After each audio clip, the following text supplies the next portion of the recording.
ஈனாடுத்தோனே next week Kannan எப்படிமோ Cholan நிலா 2 பேருமே வந்து அந்த பொண்ணுடைய வீட்டுக்கு போகிறாங்க. ஏன்னா சோழன் அந்த பொண்ணுடைய மனசை ரொம்ப காயப்படுத்தியிருப்பாங்க இல்லையா, அதனால அந்த காயத்ரியோடைய வீட்டுக்கு போகிறாங்க. அங்கே போயிட்டு சோழன் காயத்ரி கிட்ட வந்து, காயத்ரி நான் உங்ககிட்ட வந்து அப்படியே நடந்துக்கிட்டது தப்பு தான், என்ன மன்னிச்சிரு. என்ன இருந்திருந்தாலையும் நான் உன்னை ஏமாற்றி உன்னை அந்த அளவுக்கு நான் கஷ்டப்படுத்தி இருந்திருக்க கூடாது.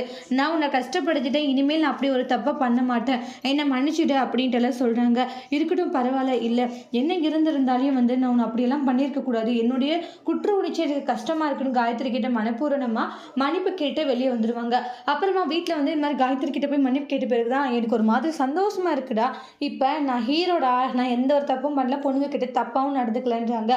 அப்போ பல்லவன் கலாய்ச்சிட்டு இருக்காங்க. டே உண்மையிலே வந்து உங்கள் அண்ணன் சோழன் ரொம்ப நல்லவர் தான், பொண்ணுங்க விஷயத்தில் கரெக்டு தான் அப்படின்ட்டு சோழனுக்கு சப்போர்ட் பண்ணி நீலா பேசவும் அப்படியே சோழனுக்கு ஒரே சந்தோஷம். அப்போ வந்து அவங்களுடைய ஓனர் கால் பண்ணுவாங்க. அப்போன்னு பார்த்து நம்மளுடைய சோழன் ஃபீக்கரில் போட்டு பேசுவோம்.